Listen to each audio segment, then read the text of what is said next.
اعوذ باللہ من الشیطان اللعین الرجیم بسم اللہ الرحمن الرحیم قال اللہ تبارک و تعالی فی القرآن المجید والفرقان الحمید ومما رزقناہم ينفقون صدق اللہ العظیم وصدق رسولہ النبی الکریم امین الرؤوف الرحیم۔ احباب ذی وقار، دوستو، بزرگوں، بھائیوں،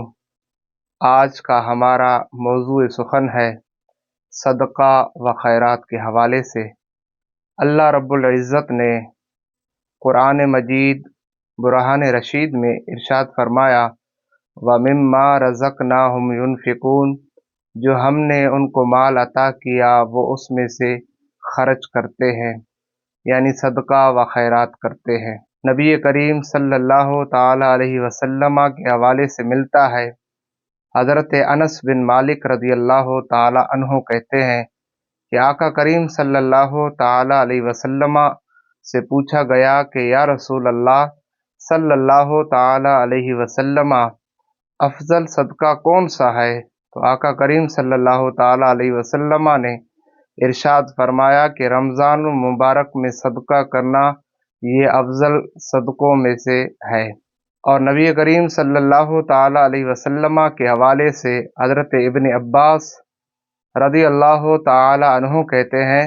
کہ تمام لوگوں میں سے سب سے بڑھ کر رسول کریم رؤوف الرحیم صلی اللہ تعالی علیہ وسلم بڑے سخی تھے۔ جب رمضان آتا تو نبی کریم صلی اللہ تعالی علیہ وسلم عام دنوں کی نسبت رمضان میں زیادہ سخاوت فرمایا کرتے تھے۔ اسی طرح آپ دیکھیں، چاہے ازواج مطہرات کی سیرت اٹھا کر دیکھیں، سیدہ خدیجہ الکبریٰ رضی اللہ تعالی عنہا کے حوالے سے دیکھیں کہ وہ کتنی سخی تھی۔ حضرت عائشہ صدیقہ رضی اللہ تعالی عنہا کے حوالے سے آپ دیکھیں وہ کتنی سخی تھی۔ آپ کے حوالے سے یہاں تک روایات میں ملتا ہے کہ ایک مرتبہ آپ کے پاس بہت سارے درہم صدقے کے بھیجے گئے اور سارے کے سارے آپ نے اللہ تعالیٰ کی راہ میں صدقہ و خیرات کر دیے، اور آپ کی غلامہ نے کہا کہ آپ افطار کے لیے ایک درہم تو رکھ لیتی کہ جس سے ہم افطار کرتے، تو آپ نے فرمایا کہ اس وقت مجھے کیوں نہیں یاد دلایا۔ تو یہاں سے پتہ چلا کہ اللہ تبارک و تعالیٰ کی رضا کے لیے سارا مال خرچ کر دیا، لیکن اپنا یہ نہیں ہوا کہ میرے پاس پیسے ہیں کہ نہیں ہیں، درہم ہیں کہ نہیں ہیں۔ اللہ پر بھروسہ بھی تھا اور توکل بھی تھی۔ اسی طرح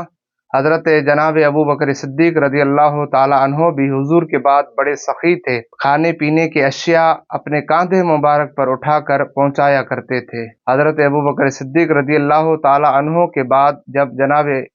عمر فاروق رضی اللہ تعالی عنہ کا زمانہ آیا تو حضرت عمر بن خطاب رضی اللہ تعالی عنہ کا بھی یہی عمل رہا۔ اور پھر آ جائیے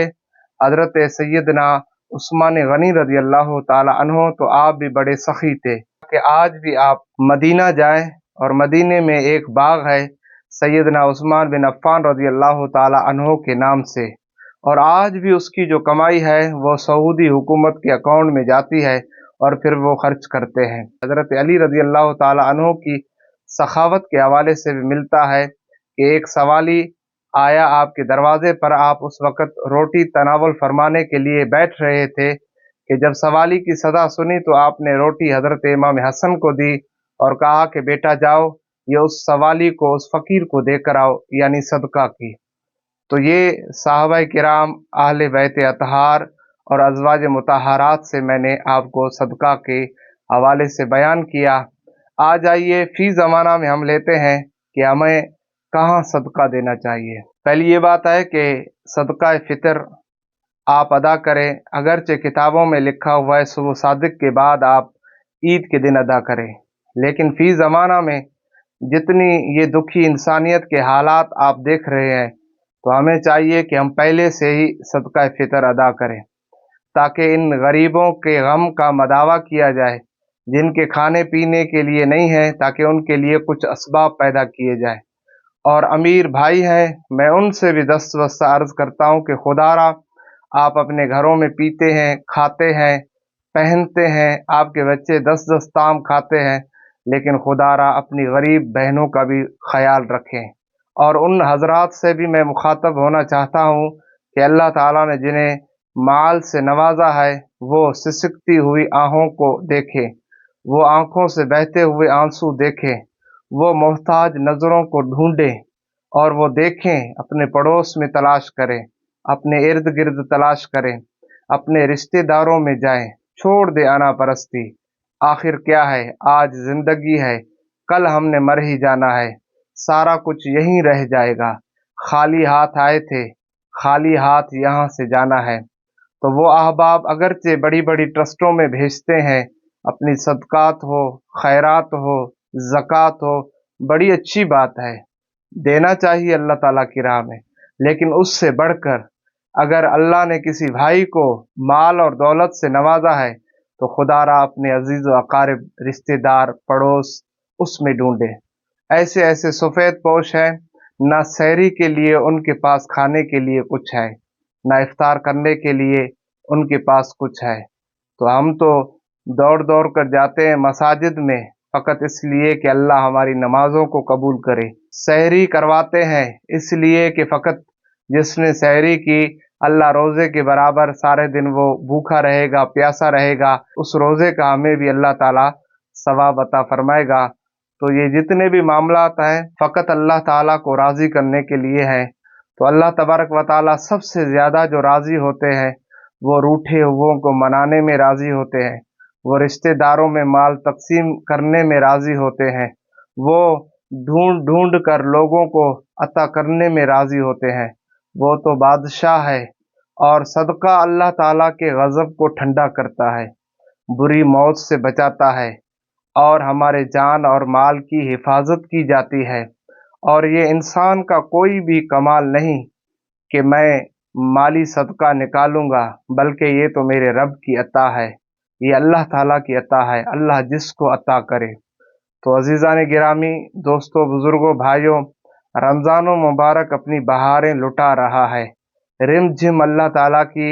رحمت کی بارش برس رہی ہے۔ اس میں اللہ تبارک و تعالیٰ کو راضی کرنے کا ایک بڑا ذریعہ یہ بھی ہے